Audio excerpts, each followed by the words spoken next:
And welcome back. Jay Bilas joins us as promised and author of Toughness. And I tell you what, this time of year, Jay, you just got to be like in heaven. It's terrific, isn't it? It's great. It's great every year, but I enjoy the whole year. I mean, I know that there are a lot of fans that perk up this time of year that may not pay as much attention throughout the course of the season, which occurs in every sport, the Super Bowl, you name it. But I'm excited all year long, and this is just more people watching as opposed to me getting more excited. And you bring up a great point, because I think even, the hardcore basketball fans maybe knocked off a little bit by, guys leaving early. By the time you find out about them, they're, one step out the door with the NBA, and things have really changed. We were even talking on a show the other day about kind of the late 80s, 90s, kind of the golden age of basketball. Maybe we don't have the crowds anymore. Maybe we don't have the interest. Is some of that going to change if guys go early and we get to know the guys that are there for 3 years or more? Well, the funny part is we actually have more interest now. And I don't know exactly how old you are. I'm 56.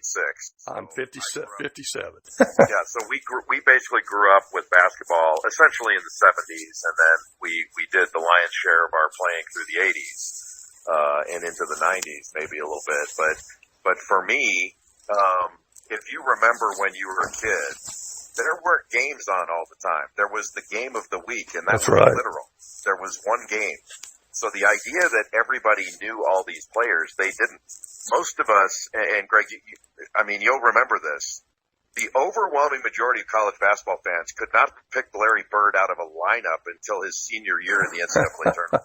That's exactly right. And that game, to me, that game's the one as far as NCAA tournaments. I grew up in Indiana, and it was one of those deals where, everybody in Indiana plays basketball. You grew up in California. How did Coach K kind of come out and recruit you? Because that's the other thing I was getting at is, we had one game a week or maybe a couple of games a week. We had 3 channels. I know we're going old school here, but how did he find out about you? Things have changed so much now. There wasn't the huge AAU circuits back then. Yeah, there still was AAU, but there were camps in the summer. So I went to the West Coast version of 5-Star, which is called the Superstar Camp, and you had player rankings, and I was a top 50 ranked player in the country, and so people knew about you. You were getting attention from schools all over the country. And Duke had seen me play in my junior year and started recruiting me during the summer in between my junior and senior year. I'd gotten letters and all that stuff, but it really got back then. You weren't recruited as heavily as sophomores and juniors because it was a different time and you didn't have early commitments. You have one signing period, which was in April, all that stuff. So he came out and saw me play. His assistants did, and one thing led to another, but it was very much the normal recruiting process. I was able to whittle mine down to what I wanted pretty early, and then I didn't enjoy being recruited. I didn't like the hard sell stuff, and so I wanted to get it over with. So I committed in December, right before the holiday, just to get it over, because I didn't like people calling. I didn't want to talk to coaches on the phone all night. I wasn't interested in that. So I just wanted it over with. Jay Bilas joins us. Recruiting is kind of our forte on this particular show, because we're talking to kids all over the country, that from any level, guys just barely playing junior varsity basketball in high school, up to guys who are getting recruited by anybody. If there was one piece of advice that maybe 2 that you had to give to a kid starting out, maybe freshman, sophomore year, showing a little bit of promise, maybe playing a little bit of AAU ball, going to camps, and we'll get to your camps here in just a second because they're terrific. But talk about just any kind of advice you could give somebody. Even as far as, staying away from social media or using social media as a tool. Yeah, that's a great question. I think for any young player and his or her parents or guardians, I think the most important thing is to ask, what is this all about to you? What are your priorities? And because, playing sports is supposed to be fun first and foremost. But if the goal or the objective is to get into a better college or get a scholarship or all those things, you can go about it a little bit differently. But I think you have to decide what you're in it for and why you're putting all this work in. And you mentioned social media and some of the things that players get wrapped up in. No matter how you're recruited, no matter how you are covered in your local media, no matter where you're ranked, your ranking does not change what kind of player you are. What somebody says does not change fundamentally how good you are. That has nothing to do with it. I was listening to Trey Young of the Atlanta Hawks talk the other day, and it was talking about being covered in the NBA. And when he first got in the league, some people felt like his skills wouldn't translate and all that. And so they had opinions and judgments on his game. Some people thought he'd be very good. And he had said, well, you have to block out all the noise. Well, my question would be, it's all noise. It's just a question of do you consider some of it good noise or bad noise?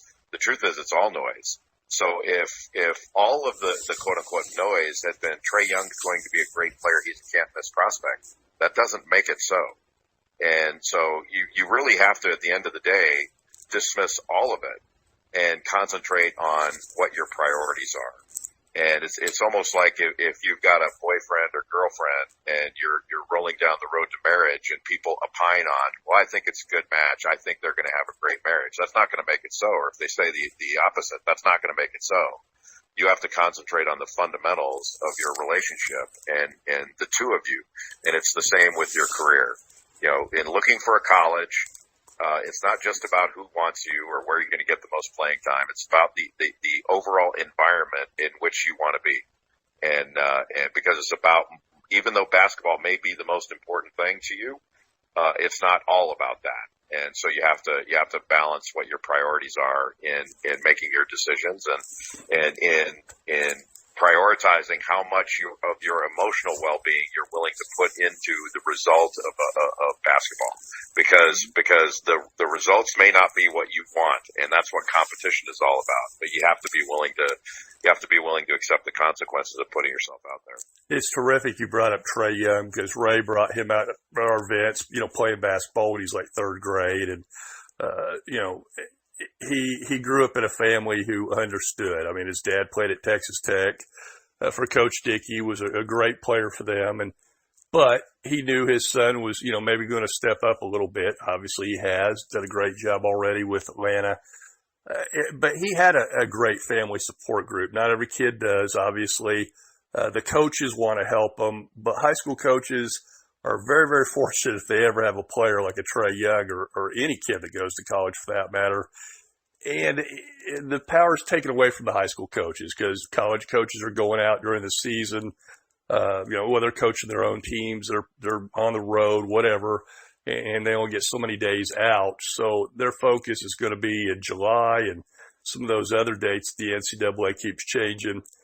Are you a big fan of that? I mean, or is there any way to maybe give the power back to the high school coaches a little bit? Well, it depends. That's an interesting question. It depends on what the high school coaches' priorities are. Is it about power and influence in the process? I've always looked at coaching as the coaches have to make a decision as to how they look at the job. The players do not exist for coaches. Coaches exist for players. And so the job is to have a positive impact upon players, both on and off the floor. And so nothing is going to stay the same. I'm sure coaches in the 40s and 50s would lament how things changed in the 60s, 70s, and 80s. And maybe they wouldn't have liked it. Things are always going to change. So the question is, do you adapt and try to do the best possible job? How can you have a positive influence on a player given the current landscape? And if you don't like the rules, then coaches need to get more involved to endeavor to change them and have a positive influence there. But to me, it's not about power. It's more about what's best for the players, because ultimately, there are coaches out there that are maybe looking at this what I would consider to be an incorrect way, that maybe they try to use players and use this quote unquote power so that they can move up or move on. To me, the best coaches that I had, it was less about X's and O's and what they knew. I actually just had a former coach of mine come to a game I did last night, And I couldn't tell you how good of a coach he was from an X and O standpoint, how technically sound he was when I played for him. All I knew is I loved him, and he was always there, and he always knew when to push, when to give you a hug, you know, what you needed, and just like a great teacher. Like I can't tell you that all my teachers, how proficient they were, and rank them based upon what, you know, how good they were in the classroom and in their teaching style and all that stuff. All I knew was the ones that I really felt connected with me and us. And to me, that's the number one priority is making sure that you take care of the well-being of your student or your player, whatever it is.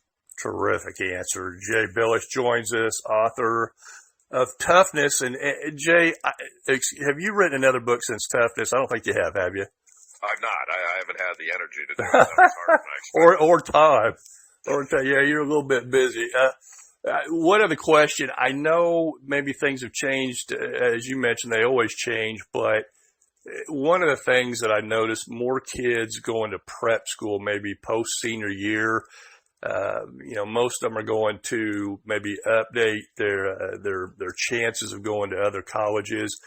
Maybe they don't like the offers they get as a senior, that type of thing. And I'm seeing more and more of that, at least here in the Midwest where we're at. And I think it's been going on the East Coast for much, much longer, maybe some on the West Coast too. But what do you think of the prep school option? Maybe another year to get your academic house in order and go on to college, maybe get seen a little more at that level. I think it's all fine. I think it needs to be up to each individual family, parent, guardian, and their student, whatever they want to do.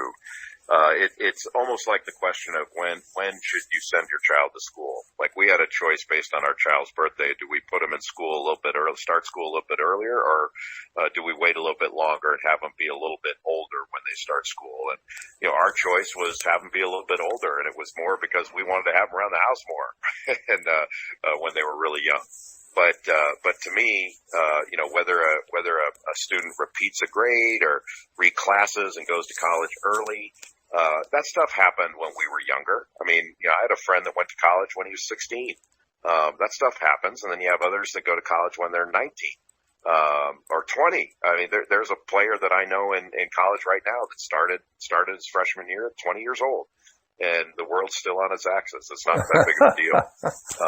So I don't really have a problem with any of it. And I try not to place value judgments on it that somehow if somebody makes that decision that I think it's for the wrong reasons or what I would do. It may not be the reason I would have done it, but so what? Maybe, you know, I made a choice on where to go to college based on basketball first. And while others may place a value judgment and say, well, that's not the right reason. You know, all these colleges have basketball and they'll have books in the library and they'll have good professors. And I chose a great school, but I chose it because of basketball first. It doesn't mean that there were other things that weren't relevant and weren't priorities, but basketball was my number one. And that's okay. Maybe somebody else picked the same school I did based upon the music department or based upon, you know, the science education they could get or the overall education they could get. I have no idea what their priorities were. But those were mine, and I did just fine. And I trust others to make decisions in their own best interest as well. Jay Bilas joins us. Jay, before I let you go, I know you're a busy man, need to get out of the road, but do you have any tips for anybody? I know it's early. We haven't even had the conference tournaments yet. Who your Final Four? Yeah, boy, it seems to change for me every week. I'm a big believer in that there are favorites this year, but I don't think anybody can win. Sort of the idea that because it's been volatile this year and we don't have overwhelming favorites, we have favorites but not overwhelming ones as we've had in years past. There seems to be this narrative that there's complete parity out there and anybody can win. I don't believe that. I only think there are, you know, 8 or 9 teams that can win the whole thing. There are a number of more that could get into a Final Four, obviously, but I think this year anybody can lose. So we're likely to see a little bit more volatility in the first and second round than normal. But usually these things shake out to seed level by the time we get to the second weekend. So I favor Kansas to get to a Final Four. I like Dayton a lot. I think Dayton is very, very good. They've got a superstar in Obi Toppin. After that, you can pick and choose and flip coins with regard to the top teams. But I think out of the Big Ten, I think Michigan State is starting to come on. I don't favor them to get to a Final Four and win a national championship, but I think they're very, very good. And I think a dark horse, if you want to call it that, is two teams out of the Big East. Creighton and Seton Hall are two teams that I think could quote unquote sneak in there and do something that maybe was unexpected before the season started. And we always talk recruiting on this show. You got your camp coming up again this summer? Yeah, got the camp in early June, and it has gone from more than just bringing players in to try to teach and educate players as best we can and have them have a great experience, but it's also been about coaches too. So we're bringing in college assistants and giving them head coach training, and also we have a coaches development program where we bring in young people that are trying to break into coaching, whether they're high school coaches, they're student managers in college, and we pair them up with our Division II and Division III head coaches that staff the camp so that they can be on a staff, and they get USA basketball certified in their classroom training. So it's really been a rewarding experience for us to, we call it, teach the players, coach the coaches. It's been a lot of fun for us. Well, it is terrific. A couple years ago, you were in Oklahoma City as well, and Cale really enjoyed it. I know the kids that went that we talked to, everybody loved it. So hopefully they'll head out to North Carolina and you said in June, right? It's in early June, yes, sir. All right. Well, good deal, and we'll post that as well for folks listening out there. And Jay, always great having you on. Look forward to watching you do a little college basketball again this week. Well, thanks for having me. Always great to be with you. Jay Bilas, ESPN author, lawyer. I mean, he does everything, of course, but always great having you on. We'll get to you. Hopefully, after the season, we can get to you, maybe talk a little bit more about the camp. Jay Bilas will be back after these messages.